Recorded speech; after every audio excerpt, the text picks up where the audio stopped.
अतीक अहमद और उसके भाई अशरफ की हत्या करने वाले लवलेश तिवारी, सनी सिंह और अरुण मौर्य ने पुलिस के सामने कुछ राज उगले हैं। इन हत्यारों ने एक बार फिर से दोहराया है कि उनके पीछे कोई भी मददगार नहीं है और न ही उनका कोई आका है।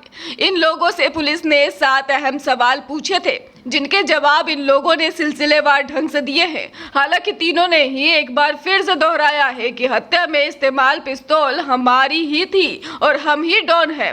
तीनों ने कहा है कि हमारा ना तो कोई मददगार है और ना ही आका है, जिसके कहने पर हमने हत्याकांड को अंजाम दिया है। तीनों हत्यारों ने कहा है कि हमने जुल्म की दुनिया में नाम कमाने के मकसद से ही इस वारदात को अंजाम दिया है। इन तीनों से ही पुलिस ने 7 अहम सवाल पूछे। इनमें से एक सवाल था कि आखिर अतीक और अशरफ की हत्या क्यों की। इसके जवाब में तीनों ने कहा कि हम नाम कमाना चाहते थे। यही नहीं, सनी ने तो साफ कहा कि मैं लॉरेंस बिश्नोई जैसा गैंगस्टर बनना चाहता हूं, इसलिए मैंने इस वारदात को अंजाम देने का फैसला लिया। सनी ने कहा कि मैंने उमेश पाल मर्डर केस में असद का वीडियो देखा था, कैसे वो नाम कमा रहा है। इसके बाद हमने अतीक की हत्या करके अपराध की दुनिया में नाम कमाने का फैसला लिया।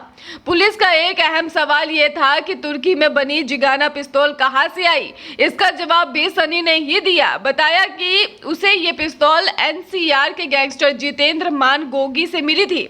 सनी ने बताया कि उसे एक वकील की हत्या के लिए जितेंद्र मान गोगी ने जिगाना पिस्तौल सौंपी थी, लेकिन वो मारा गया था, इसलिए ये पिस्तौलें उसके पास ही रह गई।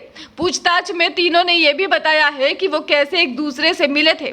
सनी और लवलेश बांदा जेल में बंद थे और यहीं पर उनकी दोस्ती हुई। इसके अलावा अरुण से एक बार पेशी के दौरान मुलाकात हुई थी। हत्या के बाद सरेंडर करने के प्लान के बारे में भी तीनों ने बताया। लवलेश और सनी ने कहा कि हमें पता था कि पुलिस मीडिया के सामने हमें गोली नहीं मारेगी, इसलिए हमने भी तय कर रखा था कि पुलिस और मीडिया पर गोली नहीं चलाएंगे। अतीक और अशरफ को मारने के बाद तुरंत सरेंडर कर देंगे।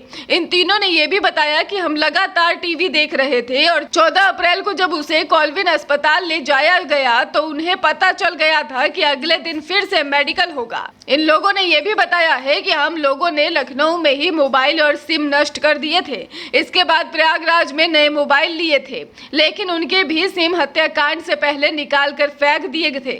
इन लोगों ने हत्या की किसी से सुपारी मिलने या फिर प्लान को लेकर भी जवाब दिया है। तीनों ने कहा है कि हमें किसी ने सुपारी नहीं दी थी। ब्यूरो रिपोर्ट, स्वदेश 24।